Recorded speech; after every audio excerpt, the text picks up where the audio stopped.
Yeast Music before this year. But Yeet had a pretty good outing with his Cyclops 2024 or Steampunk 2024. It's his newest album they put out, where it's like, Cyberpunk 2077. That was really dope. Really, really like that album. I don't know, like, what's another album that came out that was really good for rap specifically. Like, it's just like, I feel like rap, there isn't really like anything like heating up right now to get like you excited about the rap game. I guess Red Rum. I feel like I listened to Red Rum like 7 times. Red Rum was a good one. I like Red Rum. But I feel like there's just not much like rap wise. So I'm glad. Like, I want there to be something to freshen it up, honestly. But yeah, I'll see about listening to that. But I figured it's a good time to start. You know, do my first vlog per se, which will be good. I'll get practice being on camera. I can look back at this and look at how cringy my first video was. You know, because I tested out the footage before I shot it, and I think my face is all black, so I'm not even sure if I can even see me when I look back at this. Well, I'm in like it's always this very club type area where I'm in right now. Oh, police. Bulletin police.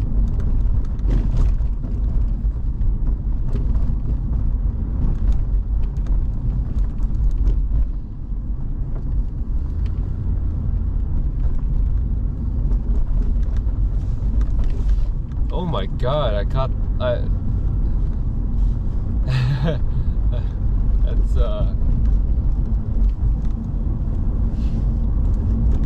no way you could have saw that, but that's wild. I saw the police officer and I was like, you know, just regular day, but nah, he just got pulled over right now.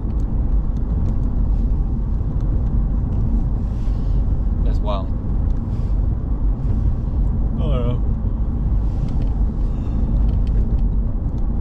I always wondered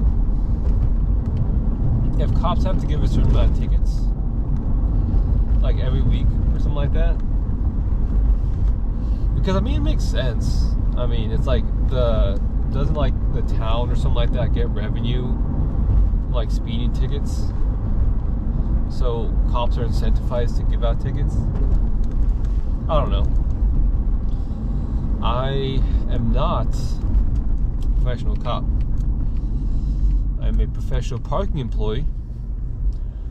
I was a professional gameplay engineer where I worked at Take-Two Interactive with Dots. What did I do before that? I worked at a company called Block Party as a gameplay engineer. Worked at the FDAF. Florida Disability Accessibility Foundation, which I'll probably check that out. I'm curious how this is going actually, because that game has been in making for a while, so I'm kind of curious how they've been doing. I haven't checked them out in like years, because I was actually I think I was the first engineer they ended up bringing on. I prefer engineer to coder because engineer sounds more cooler. It sounds more like, wow, he's an engineer. So I was the first one they brought on, and I really liked the team at first. Like, I really liked like our team meetings per se, because like we're just hanging out for the most part, just kicking it. But as the team got bigger, like I just wasn't, like, it was like a volunteer position. But as it got bigger, I just wasn't feeling it, honestly. I don't know. I just was not feeling it. So that was my first one. So I did that. Then for that,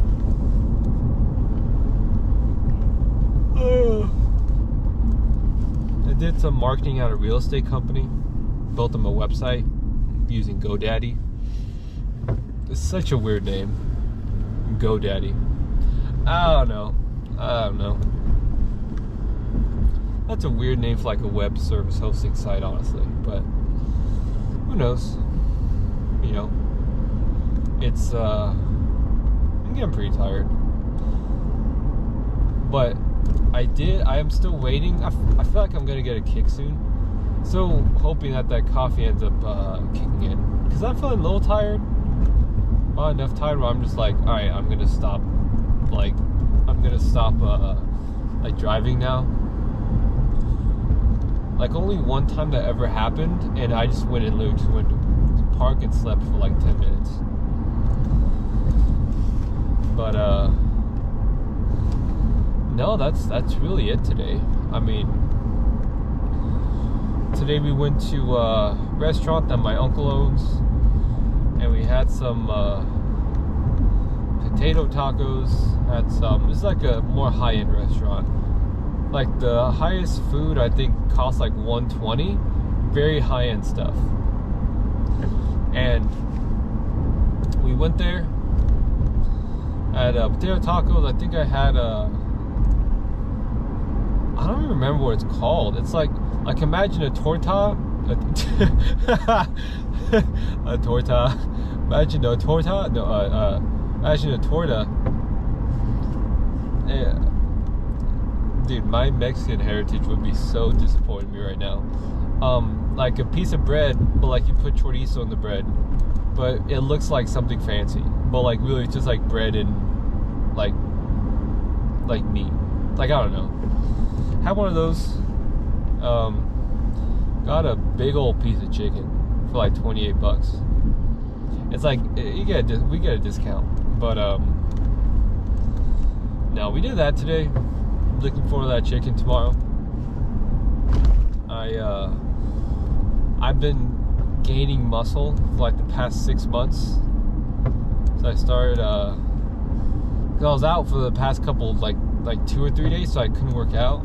Now that I am back into working out again over like the 3-day period, I did get my protein again, so that chicken's gonna be really nice.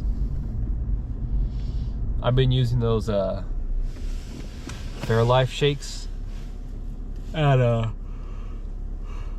Costco, following in the Sam Sulek footsteps, except with no trend or no steroids.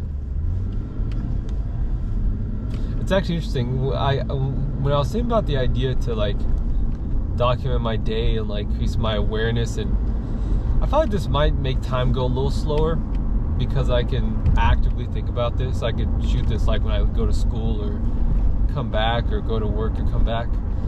Well, Sam Sulek actually, he in his videos, there's a portion of it that's just him in his car and just talking to the camera, and I always I like that part. You know, the part where he's just at the gym and he's just like making like like I can't do it. Like I technically I could, but like that doesn't sound like a fun time. Like that just sounds like listening to a guy work out. I don't know. Not me. Not my sort of thing. But no, when he talks to camera, it's very, very nice. I really enjoy that. It gives you a sense of like you know the person, even though you don't. It's I don't know, it's good and bad. You know, if you're like watch YouTube videos, it's very easy. Like for example, like me and I don't know, it's a popular YouTube I watched. If you take me and PewDiePie, right? Just like a random YouTuber, you might have heard of him. Like if you put in all the hours that you spent watching him, like you're gonna know more about him than you do your own family members. But the thing is, to him, you're just a number. It's not to PewDiePie specifically, but like that general idea, it's like you're just a number to that person. And it's like it's called the parasocial relationship, where like only one person gets satisfaction from it. I don't know what it's called, but when it comes to YouTube, it's like you can develop that with your viewers, and it doesn't sound like a good time, because you want to make sure, like, I don't know, you want to hope the best for everybody. And I do not think that parasocial relationships are particularly good. Like, I have a family member who, like, they just spend all their day on YouTube, like, watching different, personalities and whatnot. And it's not good for you. It's really not. It could give you a fake feeling of having friends when you don't. Which, I don't know. If that gives you anxiety, or if that is a part of your anxiety, I don't think you should ever push it away. I don't think so. I think that if you're feeling anxiety, you should find the root of it and try to solve it. If you feel anxiety when you think about all your friends you don't have, well, have you tried making friends? Have you tried inviting people out to things? There are things you can do to make sure that, like, you can take steps towards your goal. I think it's important to look at your anxiety as a good thing, or your emotions as a good thing, actually, just in general. I don't view emotions as bad, or like a particular emotion as bad. I feel like, let's say, right, let's give an example. Let's say like we're in the forest and we saw a bear that we blinked and it was gone. I would feel anxiety until I got out of the forest, because at any point, like, my anxiety is telling me, like, hey, there's a bear, like, you should be careful, and my anxiety is there to protect me. Like, there's a reason and a purpose and a significance to your anxiety. So it's important, at least for me, to be able to look your anxiety in the eyes and say, hey, where are you coming from? I feel like anxiety is more often than not like there to protect us in some way. It goes a bit into self-knowledge, but might be a conversation for another time. Because actually, I don't take the freeway home, but if I did, it'd be like 30 minutes. But since I take the streets home, I can pretty added, like, I can have a good amount of time to talk. Like, not enough where, like, I feel like I go into emotions. Cause I feel like those are tough to understand. It's one thing I will say is that when it comes to emotions, it's important. I think most people should be this, which is to be a stoicist. Practice of stoicism. Essentially knowing when you can